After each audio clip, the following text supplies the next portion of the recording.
যেসব ভাই দাদারা বাইরে থাকেন বা একা রান্না করে খেতে হয়, তাদের জন্য আজকে আমার এই টিপসটা বা এই রান্নাটা।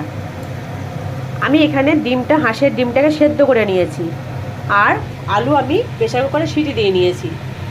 আর এখানে দিয়েছি জিরে গুঁড়ো, ধনে গুঁড়ো, আদা পেস্ট, লঙ্কা পেস্ট, রসুন, পেঁয়াজ সব আমি পেস্ট করে নিয়েছি। আর হলুদ, কাশ্মীরি লঙ্কা, নুন, আর আমি সামান্য একটু চিনি দিই কালারের জন্য।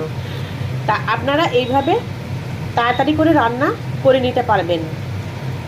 আপনাদের সুবিধার জন্য আমি এই রান্নাটা তুলে ধরলাম। কেমন লাগলো অবশ্যই জানাবেন।